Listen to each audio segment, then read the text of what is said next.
L'heure H. Jean-Louis Lahaye.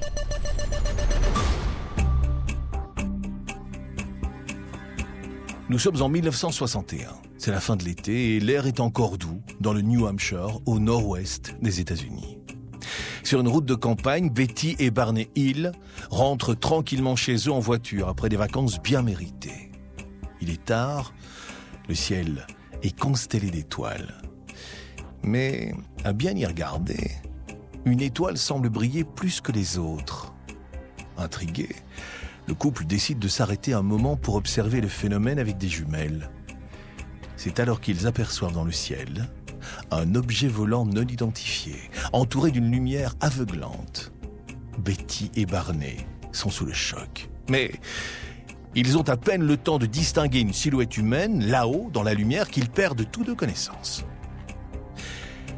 Le 19 septembre 1961, 22h42, c'est l'heure H de mon histoire.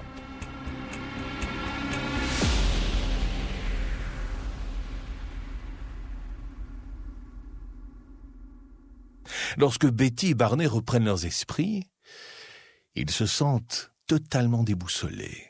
Non seulement ils se trouvent à 100 kilomètres de l'endroit où ils avaient observé le ciel, mais leurs montres se sont également arrêtées au moment même de leur perte de conscience. Désorientés, ils font le calcul et comprennent que 2 heures se sont écoulées depuis le surgissement de ce mystérieux ovni et qu'ils n'ont pas la moindre idée de ce qui leur est arrivé pendant tout ce temps. Ce dont ils se rappellent, c'est qu'ils étaient heureux. Les Hill revenaient tout juste de leurs merveilleuses vacances aux chutes du Niagara. L'idée avait germé dans l'esprit de Barney un dimanche matin paisible, alors qu'ils savouraient leurs œufs au bacon. Au détour de la conversation, Barney avait rappelé à Betty qu'il n'était toujours pas parti en lune de miel, bien que leur mariage ait eu lieu plus d'1 an auparavant. Ne serait-il pas temps de réaliser ce voyage tant rêvé avant l'arrivée de l'automne ? L'excitation avait embrasé le regard de Betty et, saisissant les cartes routières d'un geste vif, elle s'était lancée dans la planification de leur escapade. Faut dire que tous deux sont des travailleurs acharnés qui luttent pour une société plus juste. Travailleuse sociale, au sein d'un service d'aide à l'enfance, Betty déploie toute son énergie pour offrir un soutien adapté aux jeunes qu'elle accompagne. C'est après avoir vécu un divorce difficile qu'elle décide de reprendre ses études à l'université, renforçant ainsi ses connaissances et sa compréhension des enjeux sociaux. Au fil du temps, elle a donc constitué un véritable arsenal de ressources et d'outils pour aider au mieux les jeunes qu'elle rencontre. Quant à Barney, il assure le service de nuit à la poste. Chaque soir, il se retrouve derrière le volant, prêt à affronter les longues heures de travail solitaire qui l'attendent. Il parcourt plus de 100 kilomètres toutes les nuits. Et ce ne sont pas les intempéries qui l'arrêtent. Qu'il pleuve, vente ou neige, il continue sa mission avec une volonté de fer. En parallèle, il s'investit corps et âme dans la National Association for the Advancement of Colored People, une association nationale qui lutte pour faire avancer les droits et les opportunités des personnes de couleur. Sans aucun doute, les époux avaient besoin de faire une pause dans leur vie bien remplie pour se reposer et se créer de nouveaux souvenirs à deux. C'est ainsi qu'ils se retrouvent au début du mois de septembre 1961 au bord des célèbres chutes du Niagara, un spectacle naturel impressionnant qui les fascine. Ils observent avec émerveillement la puissance de l'eau qui dévale les rochers, créant un grondement assourdissant. Ce voyage est pour eux bien plus qu'une simple visite touristique. C'est une expérience qui les connecte à la puissance, à la beauté de la nature, leur rappelant leur propre insignifiance face à l'immensité du monde.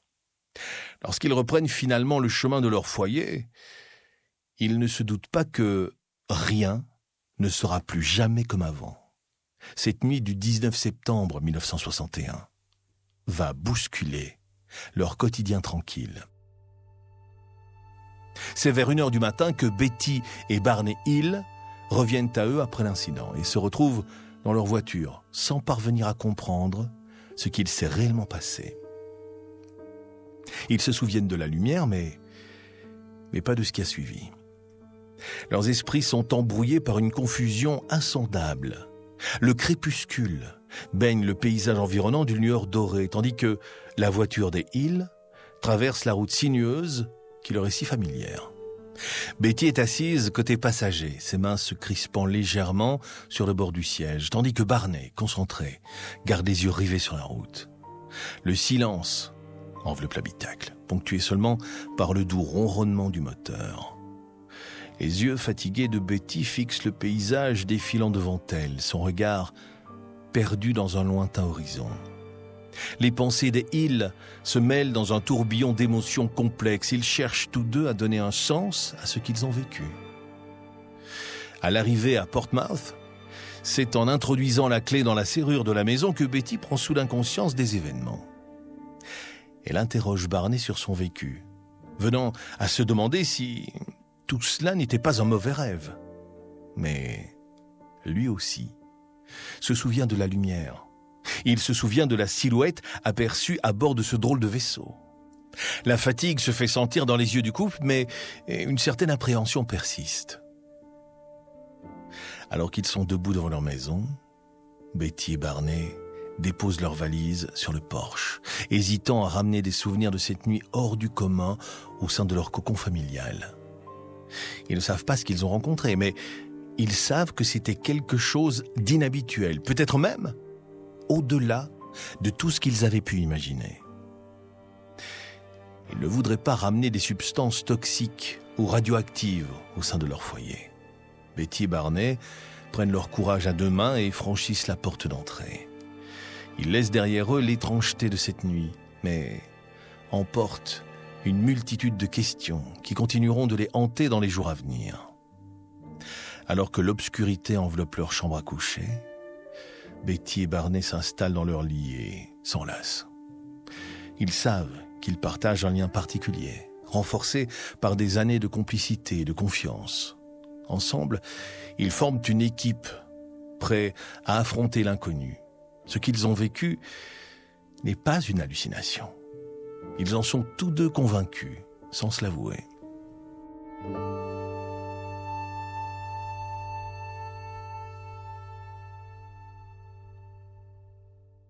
Le lendemain, le couple Hill décide de se rendre à la base aérienne la plus proche.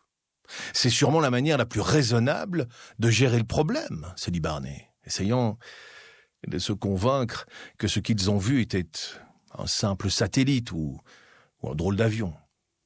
La tension dans l'air est palpable alors qu'ils franchissent les portes gardées et pénètrent dans le complexe militaire. La base est plongée dans une semi-obscurité, éclairée par de faibles lueurs qui soulignent la présence de mystérieuses installations. Les gardes postés ici et là semblent impassibles, mais leur regard attentif ne trompe pas. Betty et Barney se sentent à la fois intimidés et déterminés à révéler leurs observations. Ils sont conduits à une salle d'attente sobre où les murs sont ornés de cartes et de schémas complexes. L'atmosphère est empreinte d'une certaine gravité, accentuée par le silence pesant qui enveloppe la pièce. Les minutes s'étirent, semblant interminables, alors que le couple Hill est livré à ses pensées et à l'anticipation de ce qui va suivre. Enfin, un homme en uniforme entre dans la pièce. Son regard perçant et son allure autoritaire témoignent de sa position de commandement. C'est un officier supérieur, prêt à entendre leur récit. Betty et Barney, conscients de l'importance de leurs mots, se lancent dans la description de leur rencontre extraordinaire. Leur voix tremble légèrement, mais leur détermination transparaît. Ils décrivent l'objet ovale et ses lumières clignotantes. L'officier les écoute attentivement, prenant des notes méticuleusement.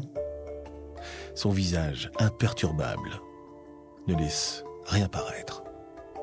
Le silence retombe alors que les Hill terminent leur récit. L'officier les fixe quelques instants, puis, d'un ton calme et résolu, il les remercie pour leur témoignage. Mais ce n'est pas tout. Il ajoute, sur le ton de la confidence, qu'eux aussi ont remarqué une activité anormale dans le ciel cette nuit-là. En rentrant chez eux, Betty et Barney ressentent une forme de soulagement. Ils ont fait leur part en partageant leur expérience hors du commun, mais ils ne savent pas encore ce que l'avenir leur réserve.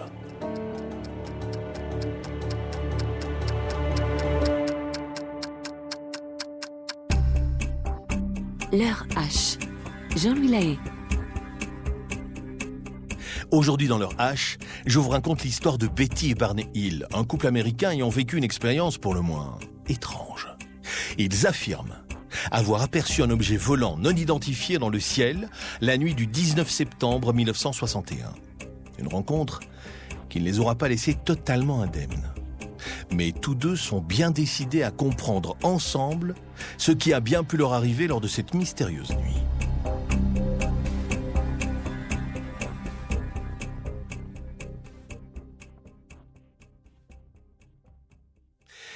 Quelques jours après l'événement, Betty et Barney remarquent d'autres détails troublants. En voulant la nettoyer, Betty voit de drôles de traces de poussière rose sur la robe qu'elle portait cette nuit-là. Et les chaussures de Barney, pourtant neuves, sont également endommagées. La semelle est étonnamment usée. Ces phénomènes inexplicables perturbent sérieusement Betty qui souhaite briser le silence et se confier à sa sœur. Pour Barney, qui craint le regard des autres, le plus important est de mettre cette histoire derrière eux. Pas question d'en parler. Leur réputation est en jeu. Malgré ce désaccord sur la question, Betty décroche fermement le téléphone et compose le numéro de sa sœur. Jeannette décroche directement. Le timbre doux et chaleureux de sa voix apaise légèrement les nerfs de Betty. Elle sent une connexion profonde entre elles. Une relation forgée par les liens du sang et de l'affection. D'abord, les mots peinent à sortir de sa bouche, mais elle trouve enfin la force de parler. Dans un murmure tremblant, Betty commence à raconter leur mystérieuse expérience, chaque mot portant le poids de l'inconnu. Sa sœur écoute attentivement, retenant son souffle à mesure que l'histoire se déroule. Elle-même a déjà vécu une expérience étrange quelques années auparavant, lorsqu'elle a observé un objet volant non identifié planant dans le ciel étoilé. Depuis ce moment, elle s'est passionnée pour tout ce qui touche au phénomène inexpliqué. Jeannette encourage Betty à rester ouverte à toutes les possibilités, à explorer ses souvenirs avec un esprit critique et curieux.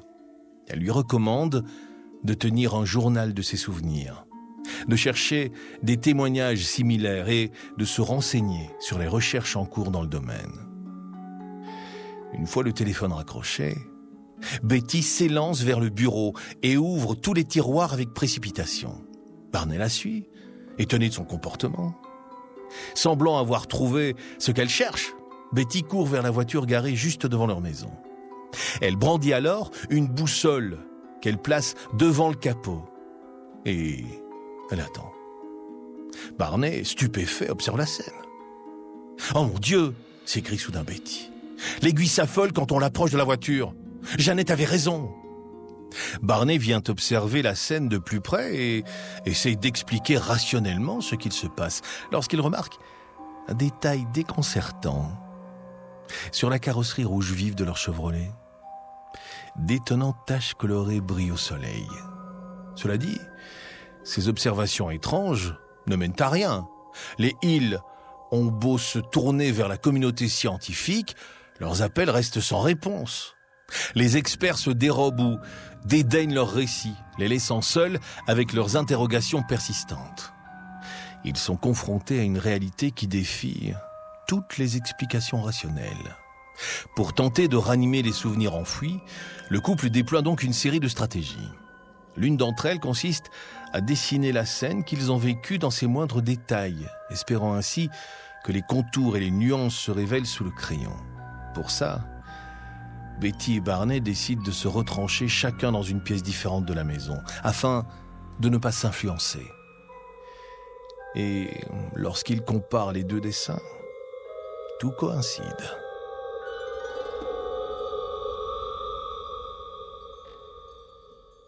Les Hill sont connus pour avoir les pieds bien sur terre. Et malgré leurs efforts pour aborder l'incident de manière rationnelle, Leurs proches, mis à part la sœur de Betty bien sûr, ont tendance à les considérer comme des hurluberlus. Les semaines s'enchaînent et ils ne parviennent pas à retrouver une vie ordinaire. Betty n'est plus que l'ombre d'elle-même. Elle fait des cauchemars presque toutes les nuits et n'arrive pas à se calmer. Se tournant et se retournant dans les draps, elle somnole puis se réveille soudainement en sursaut et à bout de souffle après avoir été poursuivie par des visages difformes avec des grands yeux de chat. Quand elle ne dort pas, elle tourne en rond dans les pièces sombres de la maison, en imaginant Barney seul dans sa camionnette de la poste, enchaînant les kilomètres.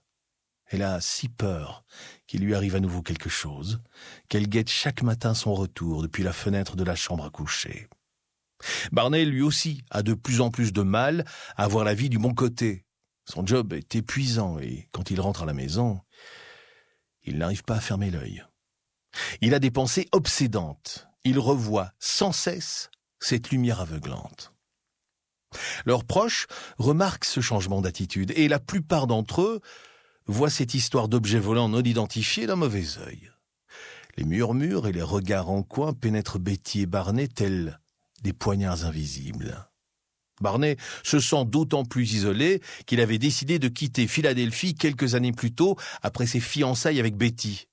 Dans cette ville vivent encore ses plus proches amis et également ses 2 enfants d'un précédent mariage. Afin de mieux se sentir à Portsmouth et de contrer la solitude, il développe une nouvelle ambition, celle d'élargir son cercle social. Il s'inscrit donc à un cours de diction pour faire de nouvelles rencontres et être plus à l'aise à l'oral.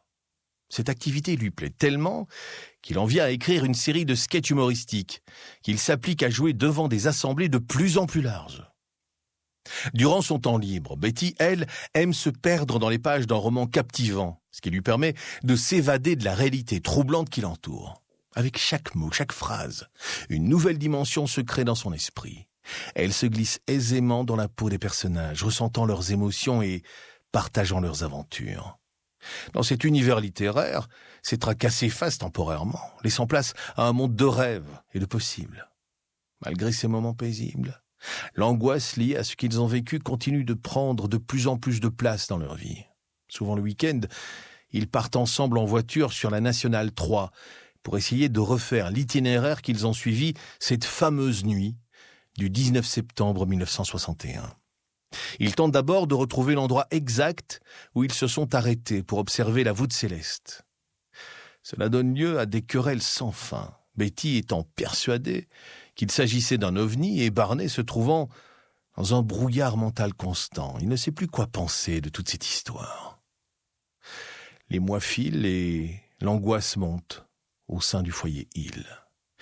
Ils réalisent au quotidien que leur bien-être psychologique est en train de chuter. C'est ainsi que Betty et Barney prennent rendez-vous ensemble chez un psychiatre. En automne 1963, 2 ans après l'incident, ils rencontrent le docteur Benjamin Simon. Vêtu d'un costume ajusté et d'une chemise à col étroit, il incarne l'autorité et la rigueur professionnelle. Son apparence soignée et formelle, avec ses cheveux bien peignés et sa barbe proprement taillée, dégage une aura de respectabilité et d'expertise. Dans son bureau, l'atmosphère est feutrée, avec des murs tapissés de livres et de diplômes encadrés, témoignant de ses années d'études et de formation. Un fauteuil en cuir est disposé face à un bureau en bois massif, derrière lequel le psychiatre prend place, notant consciencieusement les détails des séances dans un grand carnet. Les époux Hill commencent par lui décrire leur mésaventure le plus précisément possible, puisqu'ils estiment que tout leur malheur découle du stress lié à cette mystérieuse affaire. Le docteur Simon leur pose des questions pertinentes, sondant les moindres détails de leur expérience. Sa voix calme et posée leur offre un espace sûr pour exprimer leurs peurs et leurs incertitudes. Je suis dans une situation terrible où je sais que c'est arrivé et où je ne peux pas me résoudre à le croire, explique Barney. J'essaie de me convaincre qu'il s'agissait d'un simple satellite.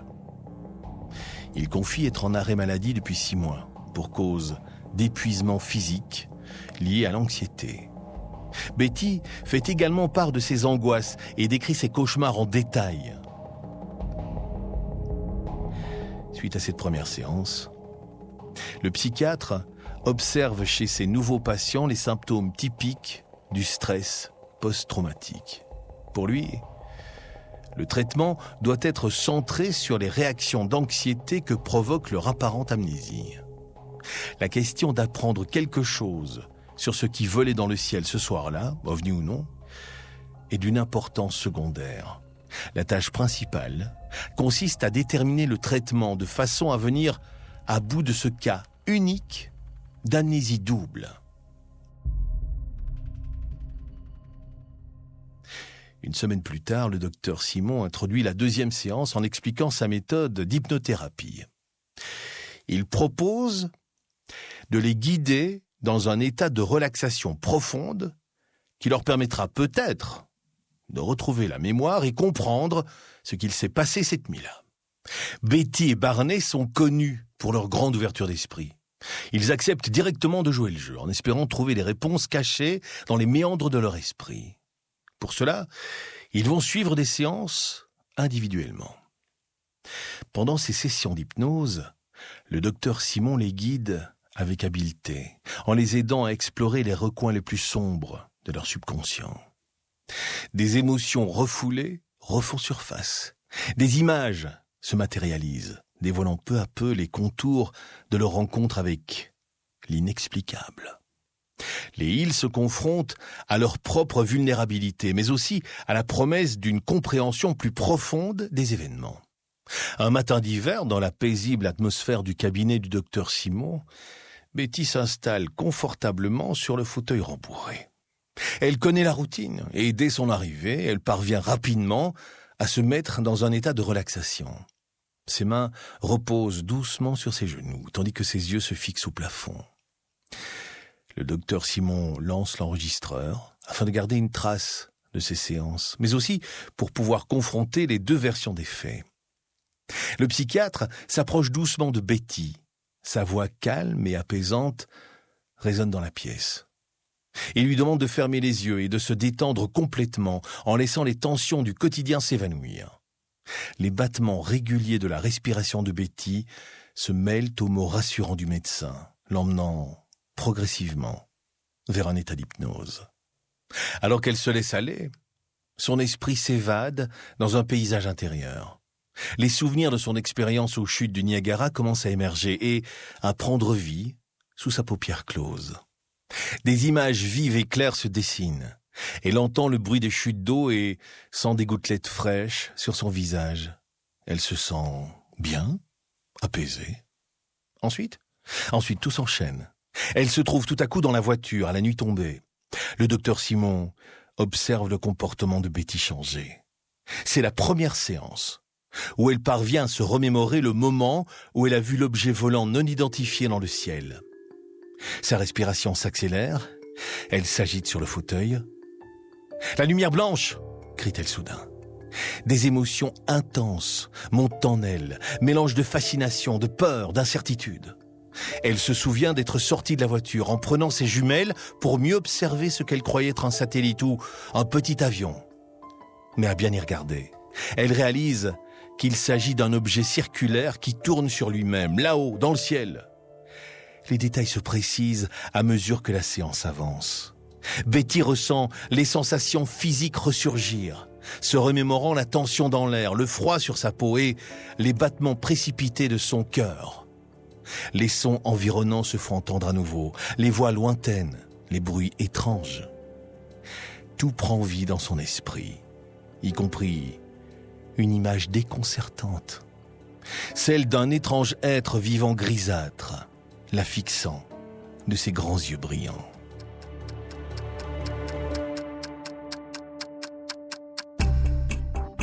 L'heure H. Jean-Louis Lahaye. Aujourd'hui, l'heure H vous invite à plonger dans un mystère captivant. Une histoire d'objets volants non identifiés et d'êtres vivants aux grands yeux. Il s'agit de l'histoire extraordinaire de Betty et Barney Hill, un couple d'Américains dont la vie a été bouleversée un soir d'été 1961. Grâce à l'hypnose, Betty et Barney parviennent peu à peu à se remémorer les détails de cette rencontre extraordinaire.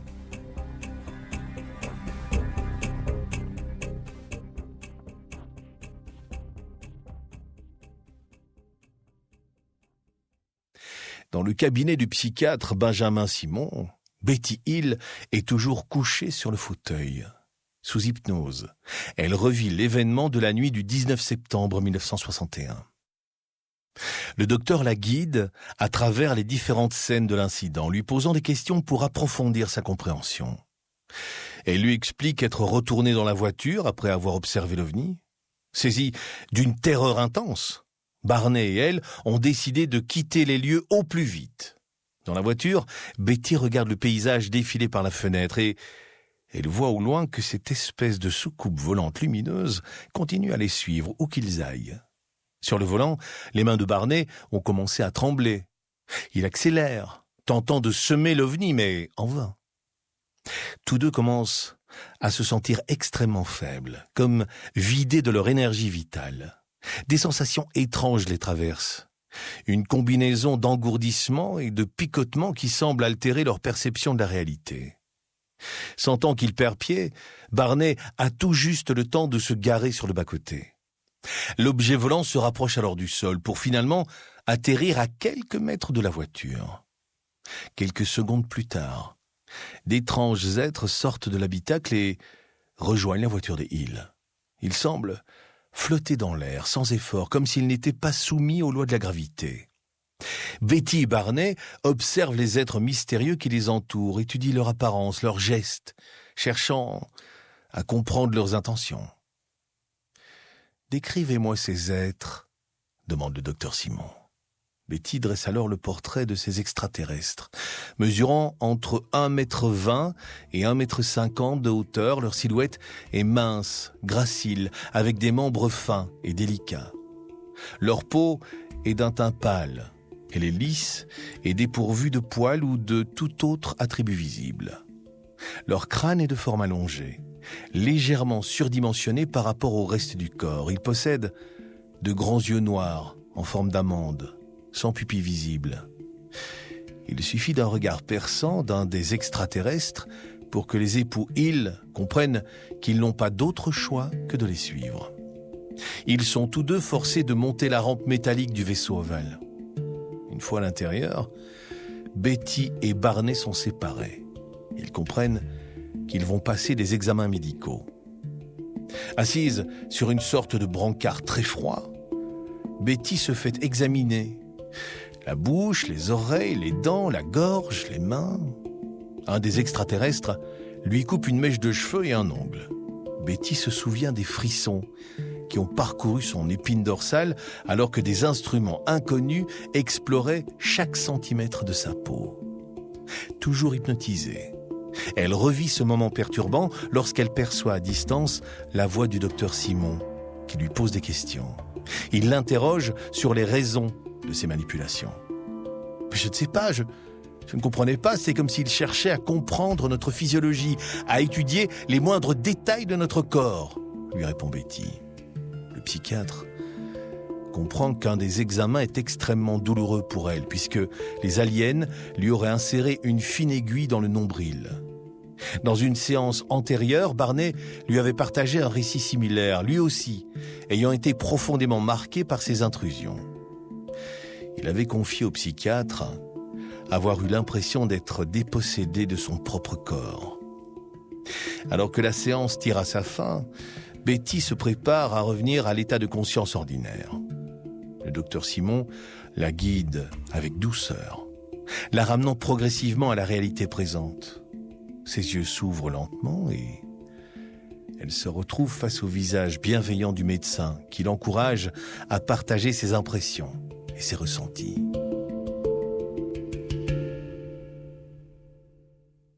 Ce type de séance, Betty et Barney en vivent des dizaines et après plus de 7 mois, le docteur Simon leur annonce à tous les deux qu'ils pensent qu'ils sont arrivés au bout de la thérapie. En réalisant le chemin parcouru, Betty et Barney se lèvent lentement, les yeux embués de larmes. Ils remercient le docteur Simon pour son soutien son dévouement, reconnaissant le rôle crucial qu'il a joué dans l'amélioration de leurs symptômes de stress post-traumatique. Les séances d'hypnose ont eu un impact significatif sur les Hill. Ils ont le sentiment d'avoir retrouvé la mémoire et surmonté le traumatisme de cette rencontre énigmatique avec des êtres venus d'une autre planète.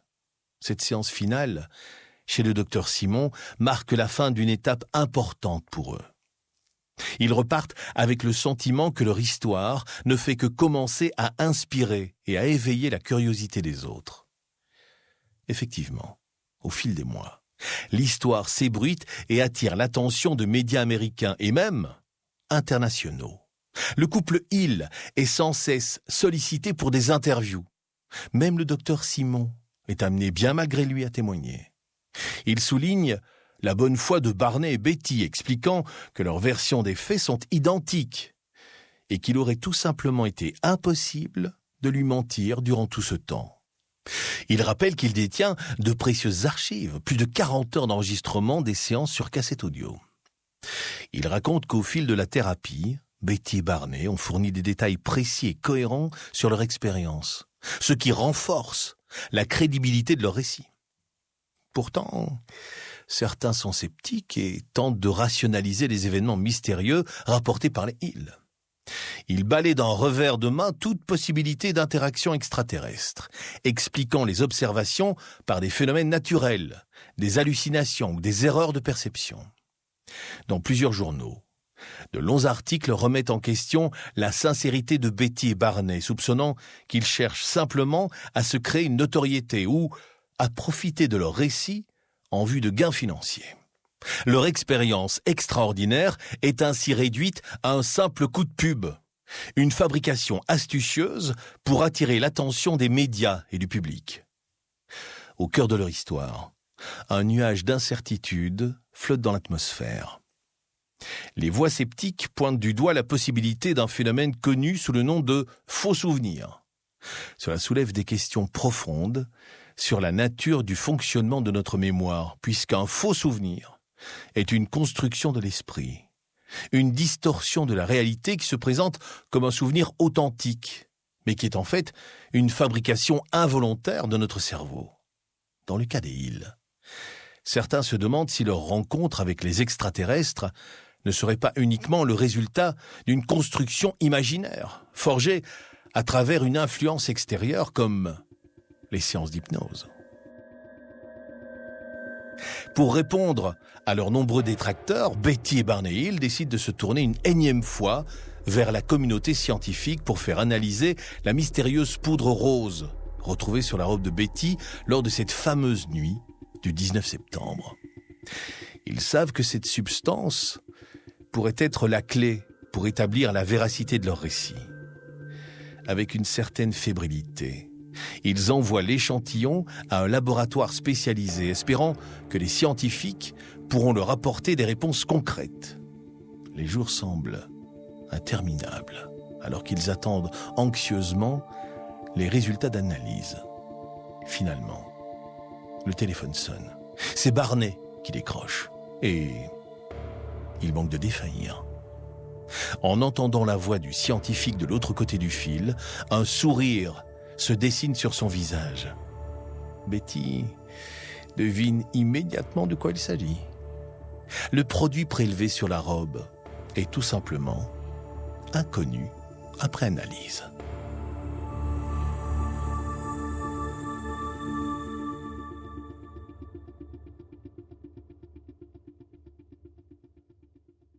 Guidés par leur expérience et leur insatiable soif de connaissance, les Hill deviennent alors des chercheurs autodidactes, de réels archivistes passionnés.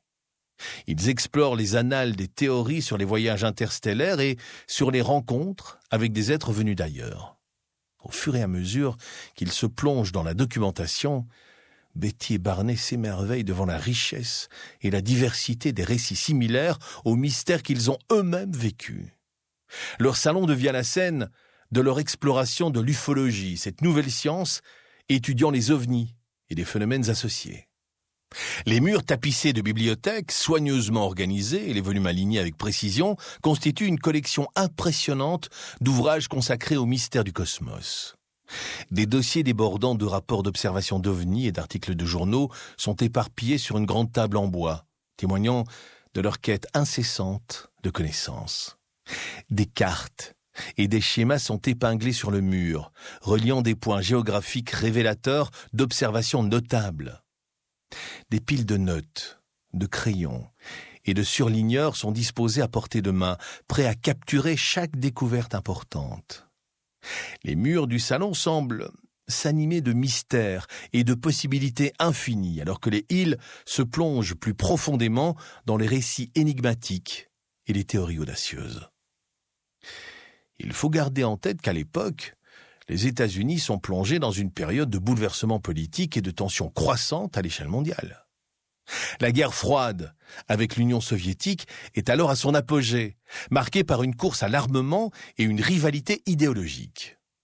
La peur d'une guerre nucléaire imminente plane sur le pays, créant une atmosphère de méfiance et d'incertitude qui pousse les citoyens à signaler toute activité anormale dans le ciel. Dans un rapport divulgué en 2014, la CIA a finalement reconnu qu'une partie des mystérieux objets volants non identifiés observés au cours des décennies précédentes n'étaient en réalité que des avions de reconnaissance utilisés pour espionner l'Union soviétique, et ce, dans le cadre d'un programme secret ayant pour objectif de collecter des renseignements stratégiques pendant la guerre froide. Cela va de pair avec de grandes avancées scientifiques et technologiques. La conquête spatiale est en plein essor avec le lancement du premier homme dans l'espace par l'Union soviétique en 1961, stimulant l'imagination du public et ouvrant la porte à la possibilité de formes de vie extraterrestres. Ce contexte crée donc un terreau fertile pour l'exploration des mystères du ciel, alimentant la curiosité et l'imagination collective quant à la possibilité d'une présence extraterrestre dans notre monde. Pour Betty et Barney, chaque livre ouvert, chaque document consulté, les rapproche un peu plus de la vérité qu'ils cherchent. Cet événement énigmatique commence à imprégner chaque aspect de leur existence. Ils étudient donc les travaux d'autres chercheurs, échangent avec des experts et participent à des conférences sur le paranormal et les phénomènes extraterrestres. Seulement, en 1969, Barney s'éteint subitement avant d'avoir pu trouver toutes les réponses qu'il cherchait. Son absence laisse un vide immense dans le cœur de Betty qui, pleine de résilience, poursuit son chemin. Durant plus de 30 ans, elle continue à défendre leur récit, à partager leur histoire avec celles et ceux qui sont prêts à écouter et à croire, ceux qui l'appellent dorénavant la mère de l'ufologie. Elle entretient des liens avec d'autres témoins d'événements similaires, cherchant un soutien mutuel et un sentiment d'appartenance dans ce monde où elle se sent profondément incomprise. Dans les années 70, Betty s'implique même dans la tournée promotionnelle d'un téléfilm racontant son histoire, ce qui la propulse au rang de star. Le film est lui-même basé sur un livre devenu best-seller, reprenant les témoignages de Betty et Barney au cours des années ayant suivi l'apparition mystérieuse du vaisseau dans le ciel. La tournée promotionnelle débute dans une ambiance électrique, attirant une foule de curieux et de passionnés d'extraterrestres, avides d'entendre la version cinématographique de l'énigmatique récit des îles. Betty se tient sur le devant de la scène, rayonnante de confiance et de détermination, prête à partager leur expérience avec le monde entier. À chaque étape de la tournée, les salles sont combles. Les médias s'emparent de l'événement et les fans se pressent pour rencontrer la célèbre témoin présumé d'enlèvement extraterrestre. Cette tournée promotionnelle, au-delà du succès médiatique, représente également une opportunité pour Betty de partager son message d'ouverture d'esprit et de curiosité envers l'inexploré. Elle souhaite inspirer les gens à se questionner sur le vaste univers qui les entoure, à envisager l'existence de formes de vie au-delà de notre planète et à rêver de nouvelles découvertes et d'aventures cosmiques. Quand le ciel est dégagé, Betty se tient souvent dans son jardin la nuit, levant les yeux vers les étoiles, se demandant si, quelque part, dans l'immensité de l'univers, d'autres êtres regardent aussi le ciel avec la même fascination et la même curiosité. Malgré les défis et les obstacles qui se dressent sur son chemin, Betty reste fidèle à sa conviction que quelque chose d'inexplicable s'est produit lors de leur rencontre avec l'inconnu. Cependant, le poids de l'âge et de la maladie finit par ralentir Betty. Elle lutte contre des problèmes de santé, faisant face à des moments de faiblesse physique et de solitude accrue, et décède au début des années 2000. Elle laisse derrière elle de nombreux témoignages, des enregistrements et des écrits qui continuent d'inspirer la recherche et la discussion sur les phénomènes paranormaux et les rencontres extraterrestres. L'histoire de Betty Barney reste un sujet de fascination pour certains et de scepticisme pour d'autres. Quoi qu'il en soit, l'affaire Hill est l'un des premiers cas de prétendu enlèvement extraterrestre qui ait attiré une attention médiatique considérable. Le récit de leur expérience a eu un impact significatif sur la culture populaire américaine. Alors, la prochaine fois que vous vous plongerez dans un film de science-fiction rempli d'aliens hauts en couleur, gardez à l'esprit que l'imagination des scénaristes est sans doute influencée par l'incroyable aventure de Betty et Barney Hill.